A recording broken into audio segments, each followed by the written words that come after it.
신명기서 강해 9번째 시간을 갖겠습니다. 오늘 말씀의 제목은 깊이 돌아보라입니다. 말씀의 제목을 한번 따라 하십시다.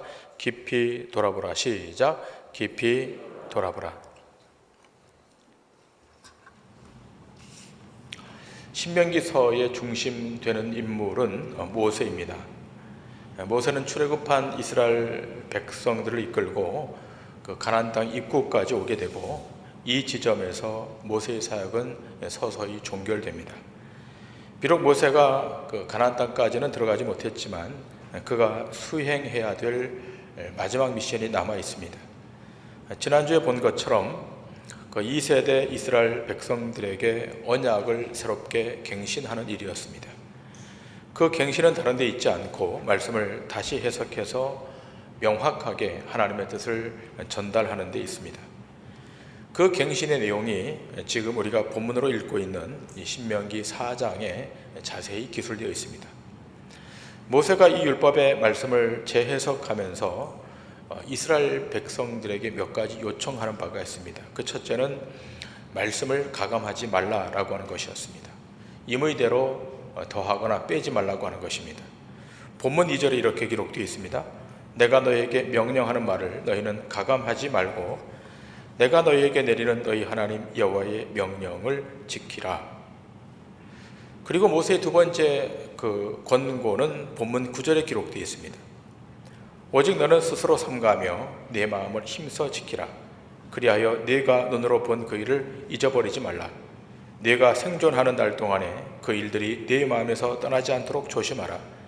너는 그 일들을 네 아들들과 네 손자들에게 알게 하라. 자, 이 모세는 이 언약의 갱신의 중심에 네가 본 그 일을 절대로 잊지 말라라고 말하고 있습니다.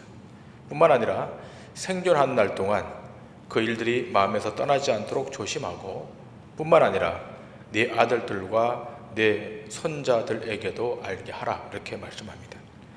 자, 그렇다면 내 눈에서 본 그 일을 잊어버리지 말라고 하는 그 말씀은 어떤 말씀입니까? 우리가 지난주에 확인했던 것처럼 바알 부올의 사건입니다. 오늘 본문 3절과 4절에 이렇게 기록되어 있습니다.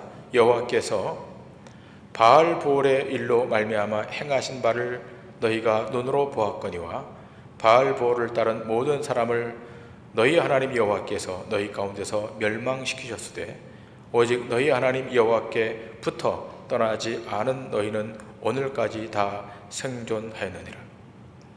자, 이 바알 부올의 사건은 제가 두 번의 강해의 말씀을 통해서 여러분에게 메시지로 드렸습니다.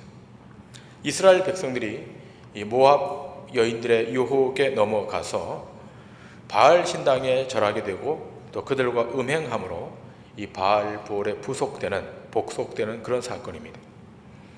그러니까 여호와 하나님을 저버리고 바알 부올에게 지배당하는 영적으로 타락하는 아주 수치스러운 그런 사건입니다. 자, 이 사건으로 인해서 이스라엘 백성 24,000명이 연병으로 죽게 됩니다.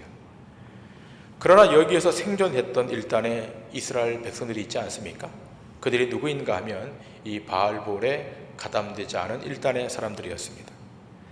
자, 지금 모세는 이 사건에 연루되지 않은 일단의 이스라엘 백성들에게 이 메시지를 전달하는 겁니다.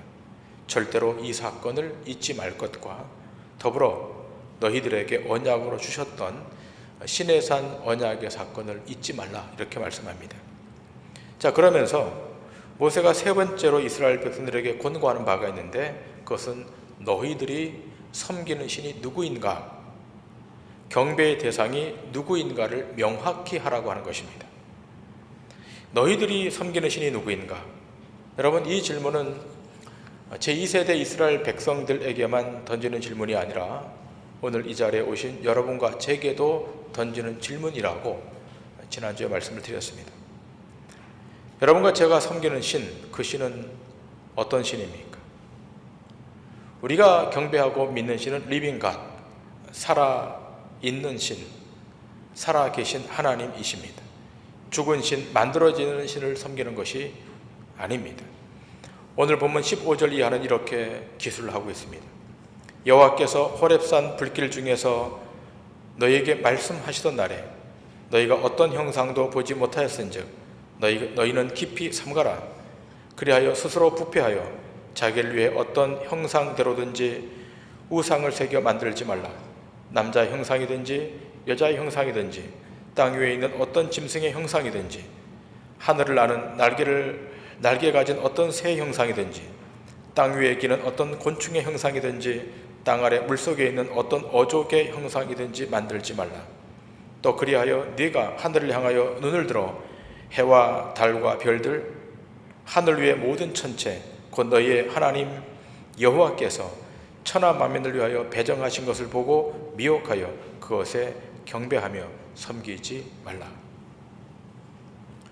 하나님은 살아계신 신이시기 때문에 너희가 임의대로 너희 마음대로 신을 만들지 말라는 것입니다.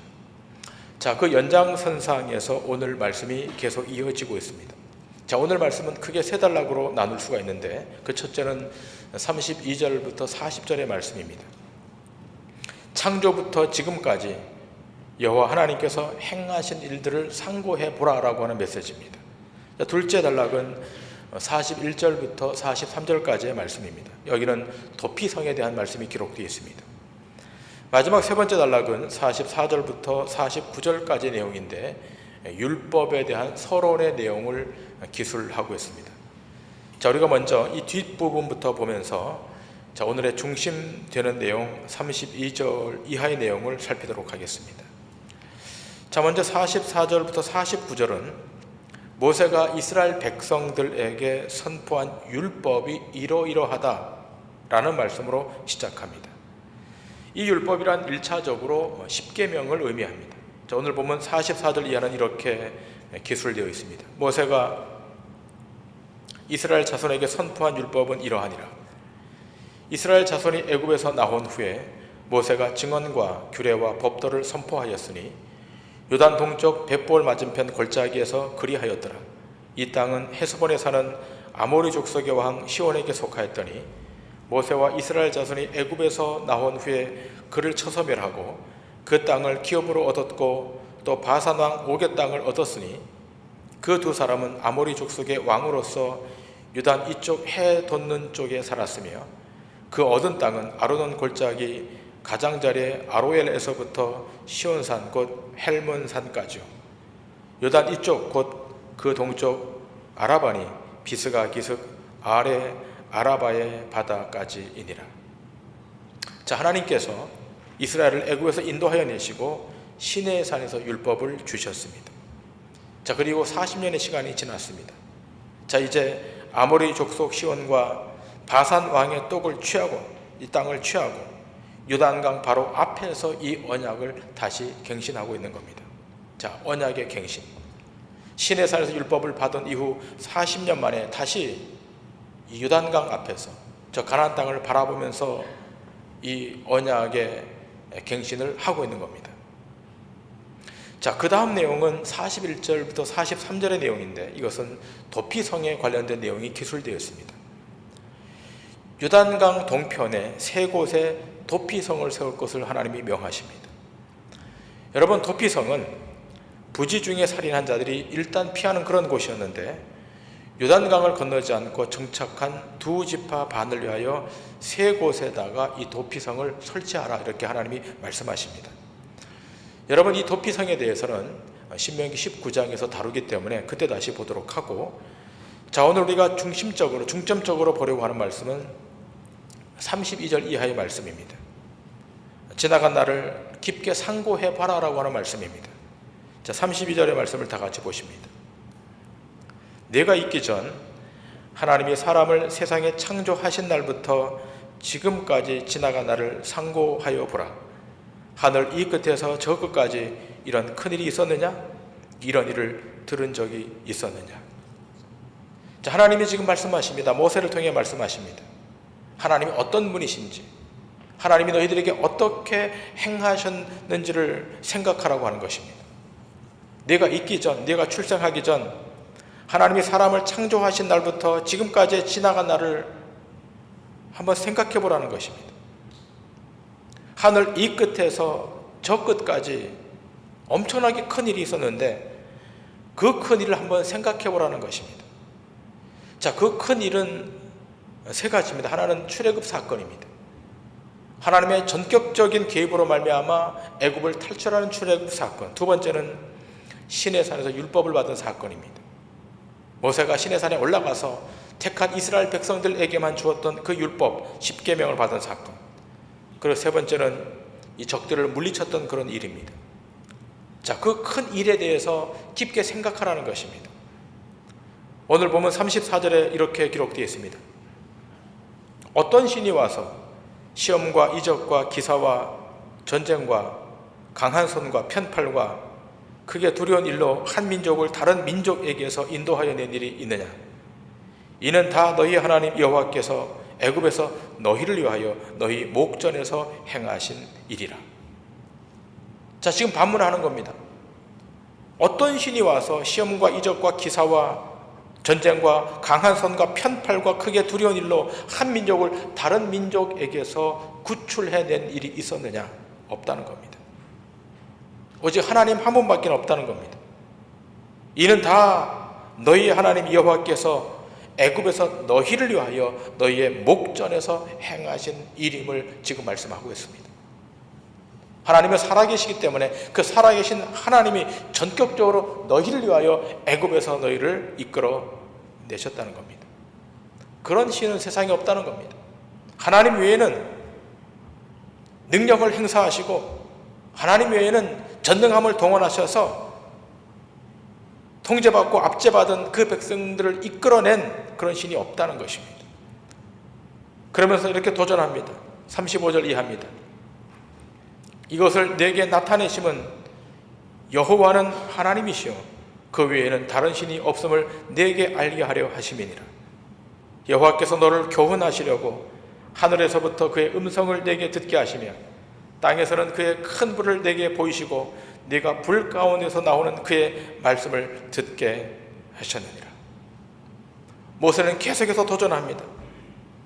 애굽의 압제에서 구원해내신 하나님, 그 하나님은 너희들을 불 가운데서 끄집어내신 하나님이고 그 가운데서 말씀하셨던 하나님이라는 것입니다. 하나님은 살아계시기 때문에 말씀하시는 것입니다. 죽은 신은 말씀할 수가 없습니다. 죽은 신은 언어를 발할 수 없습니다. 그러나 하나님은 살아계시기 때문에 그 살아계신 신이 선택된 이스라엘 백성들에게 말씀하셨고 이스라엘 백성들은 그 말씀을 들었다는 것입니다.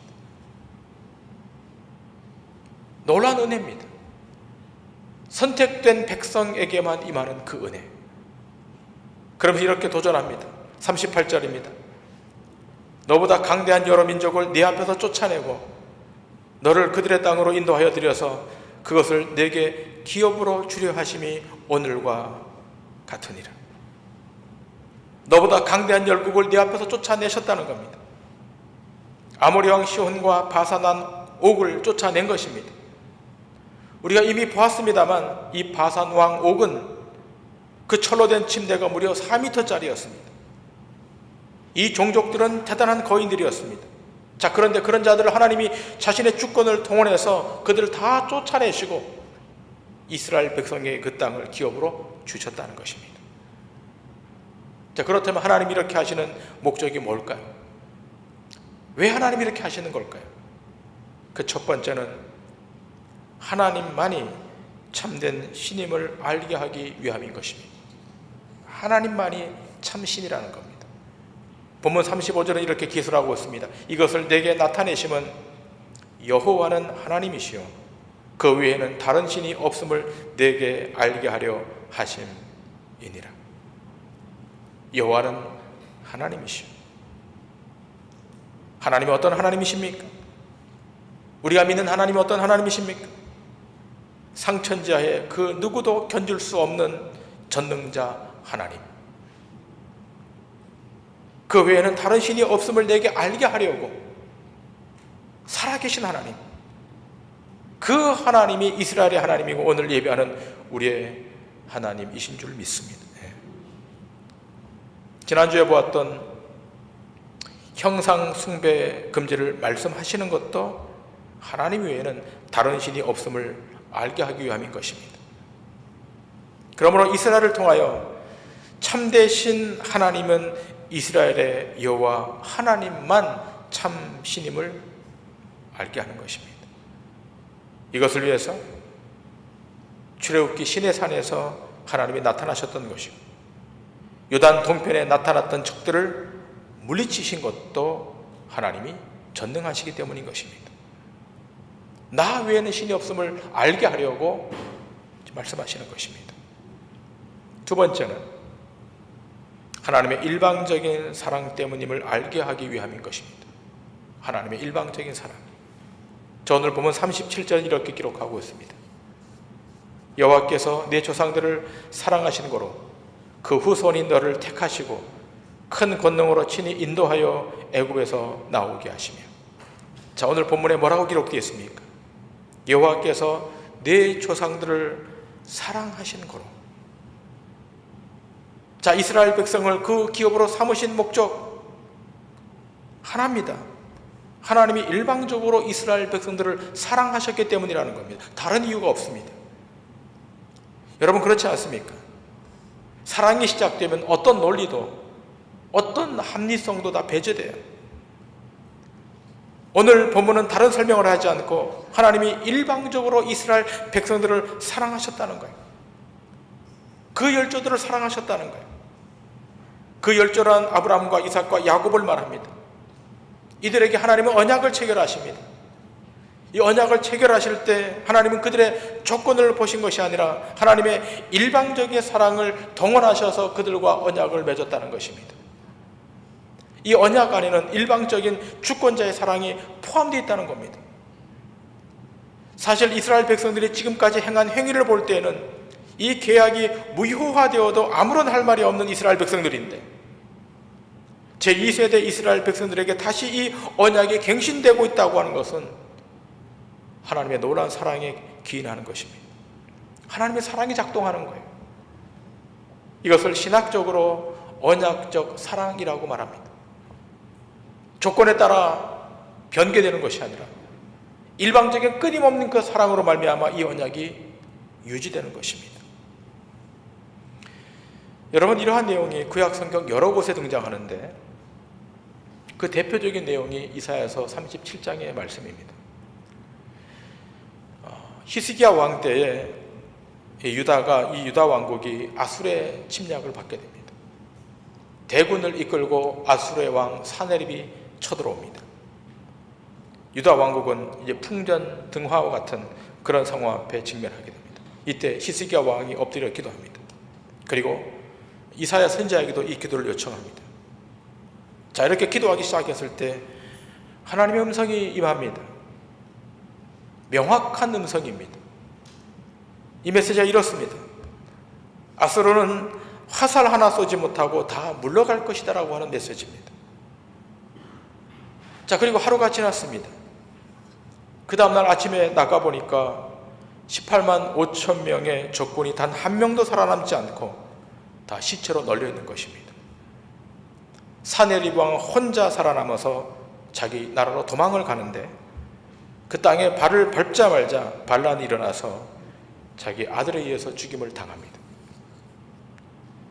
여러분, 하나님께서 이렇게 구체적으로 역사에 개입하셔서 아수르 왕을 치시는 이유가 무엇입니까? 여기는 배경이 있습니다.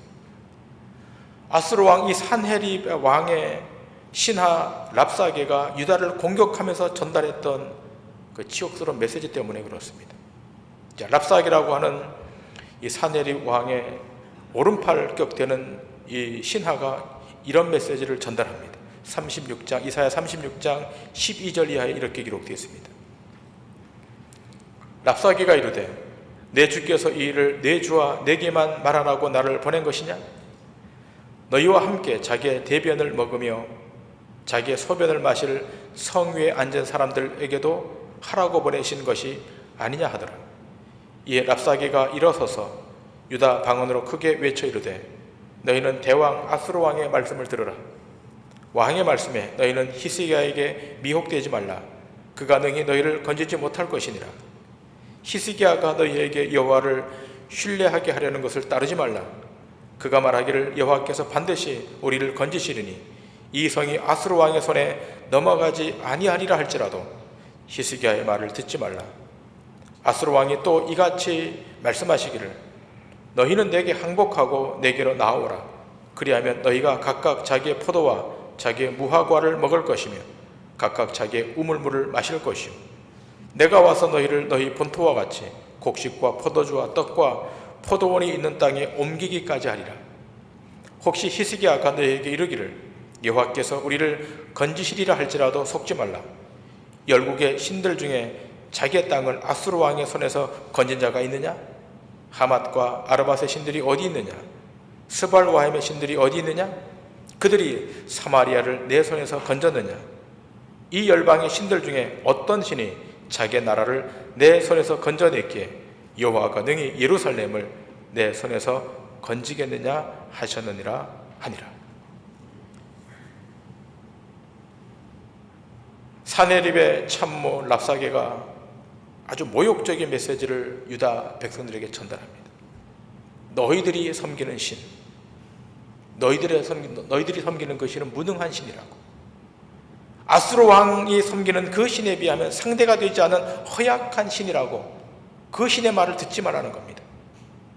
너희가 만일 그 신을 버리고 내 앞으로 오게 되면 너희는 무화과를 먹을 것이고 땅을 취할 것이고 너희 앞에 대로의 길이 열릴 것이라는 겁니다. 그러니 아수르 대왕 앞에 무릎을 꿇으라는 것입니다.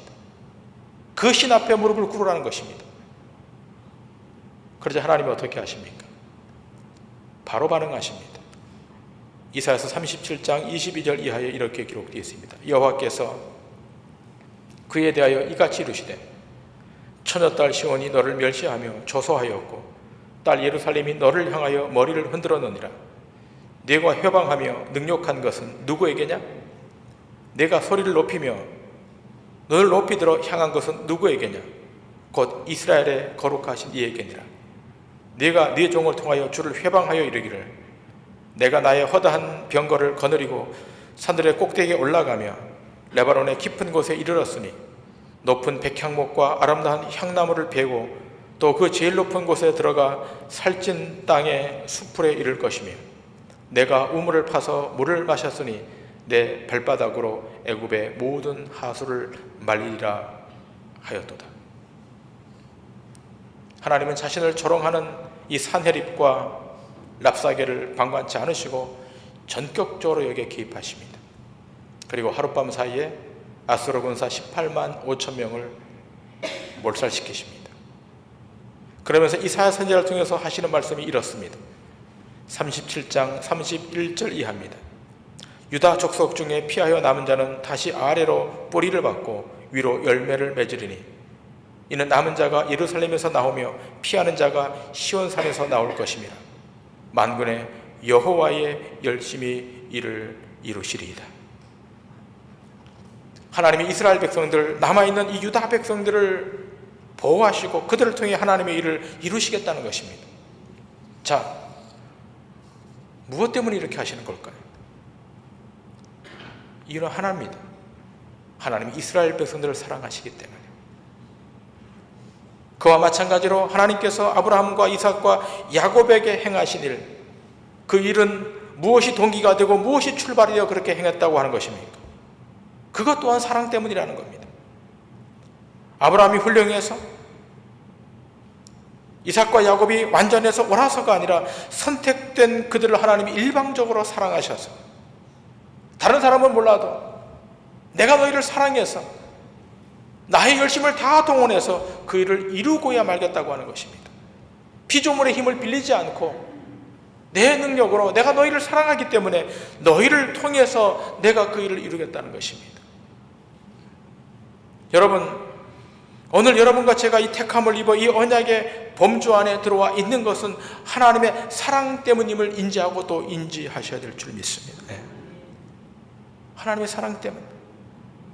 하나님의 사랑이 여러분의 인생 가운데 미쳐진 거예요. 지금도 하나님의 사랑이 우리 심령 가운데, 우리 인생 가운데 공급되고 있는 것입니다. 그렇다면 무슨 부족함과 무슨 불평과 무슨 원망이 있을 수가 있겠습니까? 감사하고 또 감사해도, 우리 호흡이 닿는 그 시간까지 감사해도 모자라지 않겠습니까? 여러분, 하나님이 여러분의 아내, 여러분의 남편, 여러분의 자녀에 대해서 끝까지 사랑하고 있다고 하는 이 사실 때문에 감사하셔야 될 줄 믿습니다. 만일 그 사랑의 손길이 끊어진다면, 만일 그 하나님의 긍휼의 손길이 멈추어진다면 이 땅에 존립할 수 있는 사람은 단 한 명도 없습니다. 하나님의 사랑 때문인 거예요. 여기까지 우리가 올 수 있었던 것, 보이지 않는 하나님의 사랑의 손길이 우리를 터치했기 때문인 것입니다. 오늘 모세가 이것을 2세대 이스라엘 백성들에게 말하고 있는 거예요. 너희가 여기까지 온 곳, 곧 이 요단강을 건너 저 가나안 땅에 들어가게 되는 것은 너희의 실력으로가 아니라 너희 하나님 여호와 하나님이 너희를 일방적으로 사랑하셨기 때문에 그 사랑의 능력으로 그 땅에 들어간다는 것입니다. 자, 마지막 세 번째로, 하나님이 설정한 영역 안에서만 복을 누림을 알게 하기 위함이라는 것입니다. 하나님이 설정한 영역 안에서만 복을 누림을 알게 하기 위함인 것입니다. 오늘 보면 39절 40절은 이렇게 말씀하고 있습니다. 그러즉 너는 오늘 위로 하늘에나 아래로 땅에 오직 여호와는 하나님이시요 다른 신이 없는 줄을 알아 명심하고 오늘 내가 네게 명령하는 여호와의 규례와 명령을 지키라.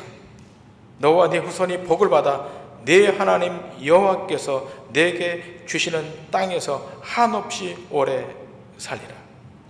자, 이 본문의 말씀의 방점이 어디 있습니까? 오늘 40절의 방점은 여기 있습니다. 네 하나님 여호와께서 주시는 땅에서입니다. 여호와께서 주시는 땅에서입니다.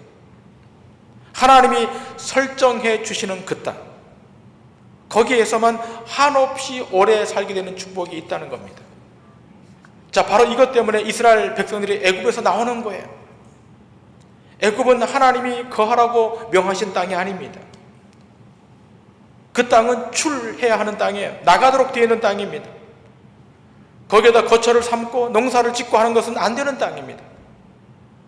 계약 백성, 언약 백성은 그 땅에 거하면 안 되는 거예요. 그 땅에 거하는 것은 수치이고 결국은 멸절되는 것입니다. 자, 그렇다면 이스라엘 백성에게 허락된 거처 영역은 어디입니까? 요단강을 건너 가나안 땅인 겁니다.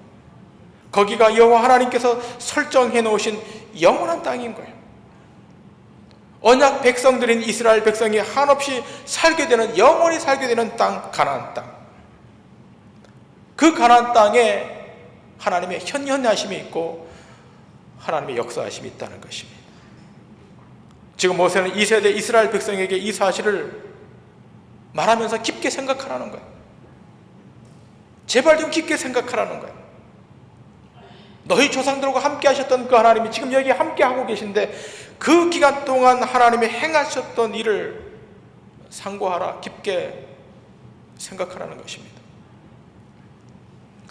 오늘 이 아침 예배하고 있는 여러분과 제가 어떤 자들입니까? 어린 양의 피를 바르고서 출애굽한 영적 이스라엘입니다. 그렇게 출애굽하도록 도우시고 역사하시며 이끄셨던 분이 누구십니까?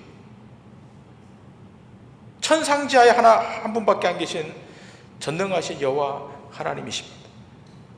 그런데 그 하나님이 이스라엘 백성들이 출애굽할 때 한 번만 개입하시고 그 다음에 방치하셨습니까?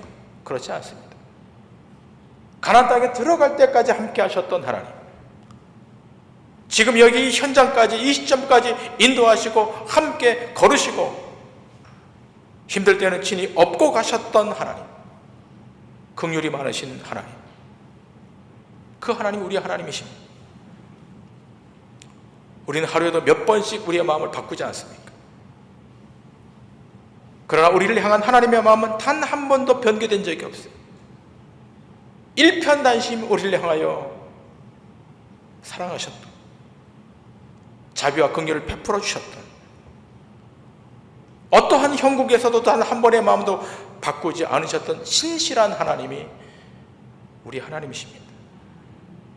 그 하나님이 여전히 우리를 저 생명의 자리로, 저 거룩의 자리로 인도해 가고 있는 겁니다. 이 놀라운 신적 인도하심을 상고하라고, 깊게 생각하라고 이 모세를 통하여 2세대 이스라엘 백성들에게 오늘 이 아침 예배하고 있는 우리에게 지금 도전하고 있는 거예요. 바라기는 코로나 전국이 계속되는 이 기간 동안 다른 데 시간을 뺏기지 마시고 세상의 헛된 사상이나 이념이나 주장에 우리의 마음을 동하도록 내어주지 마시고 하나님이 우리에게 베푸신 그 은혜의 넓이와 깊이를 헤아려 보시기 바랍니다. 헤아리십시오. 셈해 보십시오. 그렇게 되면 우리를 향한 그 하나님의 자비와 긍휼이 얼마나 큰 것인가, 얼마나 무궁한 것인가를 알게 될 것이고, 그럴 때 우리의 삶이 더 깊어지고 더 단단해져서 어떤 세상의 악의 공격에서도 넘어지지 않고 승리하여 주께 영광 돌리는 믿음의 백성들 다 되게 될 줄 믿습니다. 기도하시겠습니다.